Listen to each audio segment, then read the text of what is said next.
샬롬 샬롬 샬롬 샬롬 샬롬. 하나님 사랑합니다. 여러분 주 안에서 사랑합니다. 요나서 2장 말씀입니다. 이제 요나가 물고기 뱃속에서 그 하나님 야훼께 기도합니다.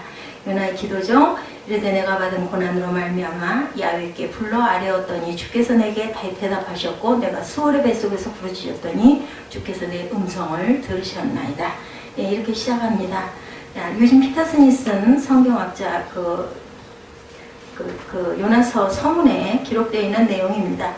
요나 이야기가 믿음의 삶을 격려하는 이야기로 오랫동안 사랑받아 온 것은 그가 지고하고 위대한 영웅이 아니기 때문이다. 요나는 우리 자신과 동일시하기 어려운 존재가 아니다. 요나는 그리 대단한 일을 한 것이 없다. 그는 우리가 우러러보아야 할 이상적인 인물이 아니고 어리석은 우리와 별반 다르지 않은 인물로 그려져 있다. 한마디로 그는 우리 수준의 사람이다. 이렇게 기록되어 있습니다. 그 외국에서 남자 사내 아이들 낳을 때 딸도 마찬가지죠. 예, 주어지는 이름들 아브라함, 요셉, 요수아, 사무엘, 데이빗, 요한, 바울, 마리아 많이 있죠. 예, 드보라 이런 이름들 많이 짓습니다. 한나, 안나 이런 이름 많이 짓죠. 그러나 요나라는 이름은 지어진 걸 제가 보지 못했습니다. 왜냐하면은 불순종해서 물고기 뱃속에 들어가 죽을 뻔한 고난의 그러한 선지자였기 때문이지 않을까. 그렇게 대단히 한 일이 있거나 우리가 흠모할 만한 그런 내용의 사람이 아니라는 거죠. 1장에 나타난 요나의 모습은 한마디로 나는 안 갈래요 였었어요. 그렇죠? 고집부리고 불순종하는 것은 자유지만 그 대가는 반드시 치러야 된다는 것도 또한 요나서를 통해서 우리가 깨닫게 됩니다. 하나님께서는 요나의 불순종에 대해서 어떻게 관여하셨을까? 그가 한 배가 풍랑을 만나게 되었고 그 배에 탄 선원과 승객들이 목숨이 위태로울 지경까지 갔다. 우리의 불순종은 때로는 주변 사람들까지 이렇게 피해를 끼친다라는 거죠. 가지고 있던 화물을 손실을 입게 됩니다. 결국 요나는 제비에 뽑혔고 바다에 던져졌고 결국은 큰 물고기 뱃속에 갇히게 되죠. 하나님께로부터 사명을 받은 사람이 불순종하면 강제적인 방법을 하나님은 가끔은 동원하시기도 한다는 것을 나타냅니다. 포기해버리고 다른 사람 써도 되는데 그래도 끝까지 해보시죠. 그리고 어떤 물리적인 방법을 동원해서라도 잘못을 알게 합니다. 요나처럼. 그러면 물고기를 먹힌 요나는 어떻게 되었을까? 놀랍게도 요나는 물고기의 뱃속에서 기도를 시작하죠. 2장 1절에 아까 제가 읽었던 것처럼 요나가 물고기 뱃속에서 하나님께 기도하여 이렇게 시작이 됩니다. 하나님께서 예비하신 골방 어디예요? 물고기의 뱃속이다. 우리의 삶 속에서도 이런 일들이 일어날 때가 있습니다. 그럴 때 내게 처한 상황에서 가장 먼저 우리가 은밀하게 깊이 구해야 될 골방은 바로 하나님을 만나는 기도의 시간이라는 것. 2장 1절에서 나타나죠.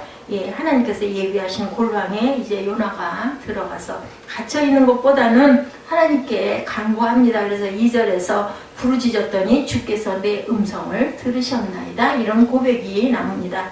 기도와의 관계죠. 기도하지 않고 감정적으로 반응했다가는 어때요? 하나님 앞에 야단을 맞습니다. 그렇기 때문에 기도해야 됐다. 요나가 처음에는 기도하지 않고 니느웨로 가라는 음성을 듣고도 명령을 듣고도 거꾸로 다시스로 반대방향으로 튀어갔어요.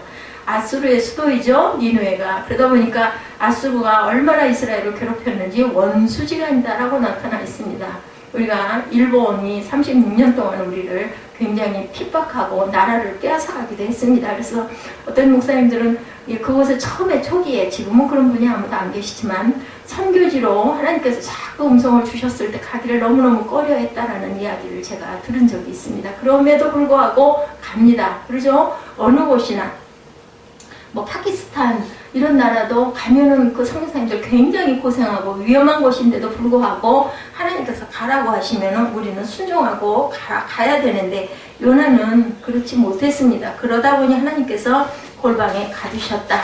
기도의 다른 것으로 이런 종류가 나갈 수 없다고 예수님이 그 12제자 중에서 그 3명을 데리고 변호사에 올라가시고 나머지 9명이 마을에서 그 영적인 그 귀신들을 쫓아내고 할 때 그게 안 됐어요. 그럴 때 그 제자들에게 예수님께서 내려오셔가지고 너희들 왜 이렇게 믿음이 적냐라고 말씀을 하십니다. 어떻게 해야 됩니까? 제자들이 물어볼 때 기도 외에는 그런 유의 것이 나을 수 없다라고 말씀을 하죠. 이런 것처럼 기도가 얼마나 그 기도의 힘이 영적인 충만을 불러오는지를 우리가 그 말씀 속에서 우리가 알 수가 있습니다. 그래서 우리는 항상 골방에서, 마음의 골방에서 먼 곳을 가든 꼭 어딘가에서 뭐 딱 엎드려 기도를 하면 좋겠지만 안 될 때라도 우리는 어떤 상황이라도 기도해야 된다.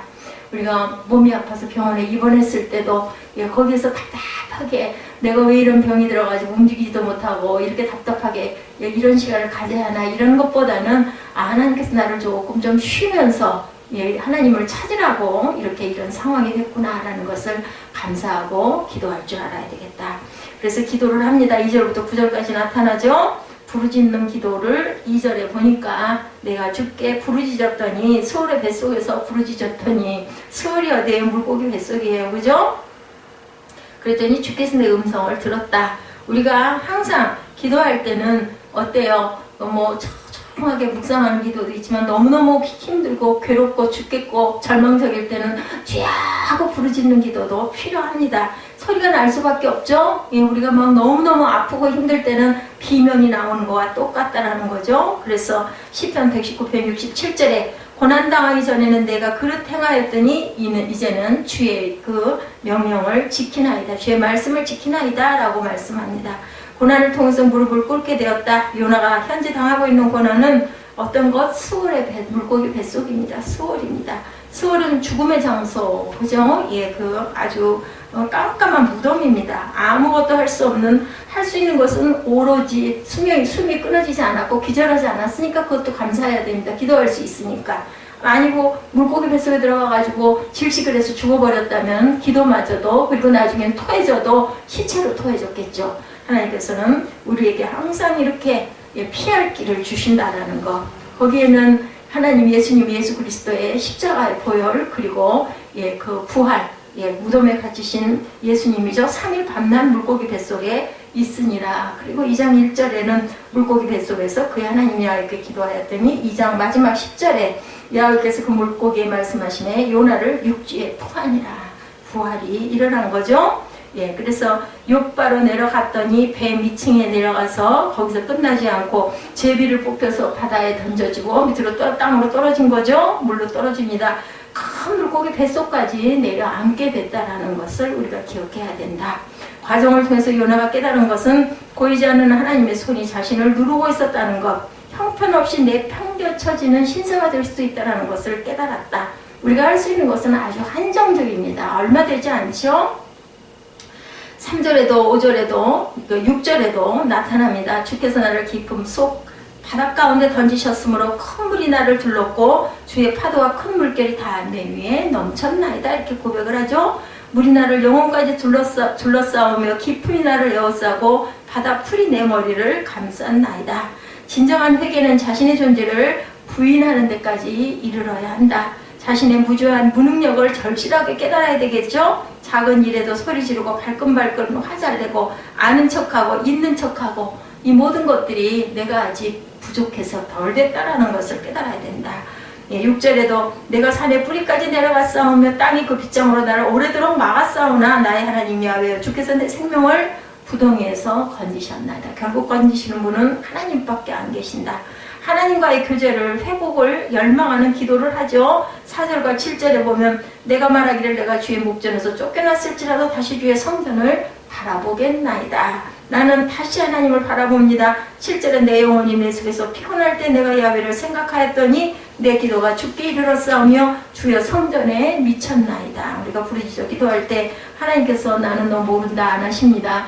잘못 깨닫고 잘못된 것을 구하고 기도할 때라도 우리가 간절한 마음으로 기도하면 하나님께서는 분명히 내게 음성으로, 느낌으로, 성경 말씀으로, 찬양으로 깨닫게 해주시는 하나님이시라는 것을 우리가 알아야 되겠죠? 관계가 잘 돼야 된다. 첫 단추가 잘못 끼어지면 결국은 풀어서 다시 끼워야 된다는 거죠. 하나님과 나와의 관계, 이웃과의 관계, 우리는 항상 관계를 소중히 여겨야 된다. 7절에 내 영혼이 내 속에서 피곤할 때라고 얘기합니다. 물고기 뱃속에 있는 요나의 형편은 하나님께서 기도를 들으셨음에도 불구하고 당연히 피곤할 수밖에 없어요. 왜냐하면 불순종했기 때문에 이런 아주 그 열악한 마지막 환경까지 떨어졌다라는 거죠. 그럼에도 불구하고 야훼를 생각했다는 것은 하나님을 의지하고 하나님의 명령을 중요하게 생각하는 그 믿음이 요나의 안에도 있다라는 것. 히브리서 12장 2절이죠. 믿음의 주여 또 온전케 하시는 이인 예수를 바라보자. 그는 그 앞에 있는 기쁨을 위하여 십자가를 참으사 부끄러움을 개의치 아니하시더니 하나님 보좌 우편에 앉으셨느니라. 너희가 피곤하여 낙심하지 않기 위하여 죄인들이 이같이 자기에게 거역한 일을 참으신 일을 생각하라. 이렇게 사도 바울은 여기 기록하고 있습니다. 내 기도가 주께 이르렀으며 주의 성전에 미쳤나이다 라고 고백하죠. 주님을 깊이 생각할 시간이 없을 정도로 분주한 것은 영적으로 위험한 일이라는 것을 생각해야 됩니다. 짧은 짬짬이라도 어느 곳에서 무엇을 할 때라도 우리가 하나님을 기억할 줄 알고 기도할 줄 알고 성령께 의지하고 구해야 되겠다. 찬송가죠. 구주를 생각만 해도 내 마음이 좋거든. 예, 주 얼굴 배울 때 얼마나 좋으랴. 우리가 천국 가서 하나님의 얼굴 배울 때 아니면 기도할 때 하나님을 만날 때 얼마나 좋겠습니까? 순종을 결단하죠. 예, 요나가 8절과 9절에 거짓되고 헛된 것을 송상하는 모든 자는 자기에게 베푸신 은혜를 버렸사오나 나는 감사하는 목소리를 주께 제사를 드리며 나의 서운을 주께 갚겠나이다. 이렇게 합니다. 구원은 야훼께 속하였나이다 하니라. 하나님께서 풍랑을 일게 하셨을 때 배 안에서 어떤 소동이 일어났어요? 상공들이 두려워하여 각자 자신의 신을 부르고 1장 5절에 이렇게 나타나죠. 목숨이 경각에 달려있는 상황이었기 때문에 그들은 아마 간절하게 부르짖고 기도했을 것입니다. 그러나 당연히 응답은 없죠. 그들이 부르는 신은 결정적인 순간에 도움이 되는 신이 아니고 풍랑을 일으키신 분도 당연히 야훼라는 것을 우리가 깨달아야 된다. 때때로 그리스도인들 가운데 실족하는 사람들, 자신의 한계에 부딪혔을 때 정말 간절한 마음으로 부르짖었는데도 불구하고 하나님께서 도와주시지 않았다라는 거죠. 그런 하나님 나는 필요 없다. 그래서 믿음의 길을 떠나는 사람들도 있습니다. 그러나 그런 행동은 대단히 경솔하고 이기적인 태도라는 것. 그 속에서 하나님께 대한 신뢰보다는 하나님을 조종해서 내가 원하는 것, 그것을 얻기 위한 그러한 부르짖음은 안 된다라는 거죠. 예, 그래서 우리는 항상 하나님을 조종하는 게 아니라 하나님의 뜻을 아는 하나님께 말씀을 구하는 그러한 기도가 되어야 되겠다. 그분의 행하심은 의롭고 선하십니다. 당신의 뜻대로 주관하시고 다스리는 분이 아니고 부르짖는다고 다 들어주는 것은 아닙니다. 하나님이 원하는 기도를 할 줄 알아야 되겠고 하나님이 보시기에 온전할 때만 응답하신다는 것을 우리가 깨달아야 되겠다. 그래서 아무런 답이 없는 것도 응답이다 이런 얘기가 있죠. Yes, No 아니면 Wait 이런 세 가지의 기도의 응답이 있다라고 우리가 가끔 이런 이야기를 합니다. 그래서 내 뜻대로가 아니라 할지라도 우리가 결국 기도할 때는 아버지의 뜻대로 하시옵소서 하는 기도를 예수님의 기도처럼 할 줄 알아야 되겠다. 나는 감사하는 목소리로 주께 제사를 드리며 나의 서원을 주께 갚겠나이다. 구원은 야훼께 속하였나이다. 9절에 요나가 이렇게 고백하죠. 요나가 물고기 뱃속에서 기도하면서 깨닫고 결단한 것은 기도하기 전에는 나는 안 가겠나이다. 이렇게 기도한 후에는 가겠나이다. 순종합니다. 예, 그래서 우리 주변에 어떤 기관 고정을 이렇게 표류하는 배처럼 세상의 파도에 휩쓸려 사는 그리스도인들이 의외로 많이 있습니다. 사명을 잃어버린 그리스도인들은 마치 맛을 잃어버린 소금과 같죠? 예, 사람들에게 밟힐 뿐임을 깨달아야 되겠다. 바울이 빌립보서 3장 13절에 형제들아 나는 아직 내가 잡은 줄로 여기지 아니하고 오직 한 일 즉 뒤에 있는 것은 잊어버리고 앞에 있는 것을 잡으려고 표대를 향하여 그리스도 예수 안에서 하나님이 위에서 부르신 부름의 상을 위하여 달려간다라고 고백합니다. 그래서 새로운 출발이 10절에 이루어지죠. 요나서 2장 그 10절에 야훼께서 그 물고기에게 말씀하시네 요나를 육지에 토하니라. 항상 건강한 사람은 건강의 소중함을 모릅니다. 그런데 한번 죽을 고비를 넘긴 사람들은 얼마나 건강이 소중한 건지 심지어는 그저 화장실 가는 것도 너무나 감사하고 아침에 깨어나는 것도 너무나 감사하고 기적이고 오늘 하루도 선물로 주셨구나 이런 생각을 우리가 하게 된다는 거죠. 요나는 이 물고기 뱃속에 들어가서 기도하고 나옴으로 인하여 새 인생이 시작이 됩니다. 부활이죠. 10절에 요나를 육지에 토하니라. 불순종과 교만이 깨어집니다. 기도함으로 하나님을 더욱 의지하게 되고 잃어버린 사명도 찾게 되었다라는 거죠. 그래서 놀라운 복음의 비밀이죠. 1장 17절에 요나가 3일 밤 3일 낮을 물고기 뱃속에 있었다는 사실을 말하죠. 그것은 예수님이 말씀하신 대로 예수님의 장사되심을 예포하고 10절에서 요나를 육지에 토해낸 것은 그리스도의 부활을 상징합니다. 이 두 가지 사건을 종합하면 그리스도의 죽으심과 부활을 나타내고 있기도 하죠. 죽음과 부활을 경험한 요나는 생명의 복음을 자신의 몸으로 그리고 체득합니다. 비로소 사명의 길로 갈 수 있게 되겠죠. 온전한 그릇이 만들어졌습니다. 그런데도 불구하고 요나가 나중에 4장에 보면은 박넝쿨, 그 머리에 가려진 박넝쿨로 인해서 너무나 좋아하다가 그것을 말라 배틀어지게 해가지고 햇빛이 장렬하니까 하나님께 더 부르짖죠. 차라리 나를 죽여주시옵소서. 이것을 통해서 또한 사장에 나타나겠지만 하나님께서는 네가 이제 깨닫겠냐, 내가 그런데 내 백성을 죽일 수가 있겠냐라는 그런 깨달음을 또 주십니다. 요나가 굉장히 자아가 강했던 사람이죠. 오늘 2장 결론은 나의 모습은, 내 현재의 모습은 어떤지 우리가 요나서 2장을 통해서 바라볼 줄 알고 되짚어 볼 줄 알아야 되겠다. 우리 안에 내주하시는 성령님의 기도, 말할 수 없는 탄식으로 우리를 위해서 대신 빌어주고 계신다라는 것을 절대로 잊어버리지 말아야 되겠다. 요나를 향하여 보여주는 하나님의 사랑을 우리가 깨달아 알아야 되겠죠. 포기하지 아니하시는 하나님, 요나처럼 고집 부리다가 물고기 뱃속에 죽을 고비를 넘기지 말라는 그런 교훈을 주십니다. 그랬을 때도 우리는 혹여 그런 일이 생겼을 때 내 부족이라고 생각을 하고 기도할 줄 알고 돌이킬 줄 알아야 되겠다. 그리고 네 번째로는 가겠나이다, 순종의 마음을 갖고 하나님이 주신 그 귀한 저희들에게 주신 사명을 감당해야 되겠다라는 거죠. 그리스도의 인하기는 우연이 없다. 오직 사명, 소명으로 우리를 부르셨어요, 세상에. 그리고 우리는 사명 주신 그 사명, 각자의 색깔이 다릅니다. 직임도 다릅니다. 분량도 다릅니다. 그렇다 할지라도 순종하고 은혜를 끼치고 살아갈 줄 아는 하나님의 귀한 자녀들, 크리스찬들이 다 되어야 되겠다는 겁니다. 좋으신 하나님은 정말 참 좋으신 하나님. 우리 찬양 많이 하죠. 우리의 기도를 응답해 주시는 참으로 좋으신 하나님을 송축하는 오늘 하루가 되시기를 주님의 이름으로 축복합니다. 기도하시겠습니다.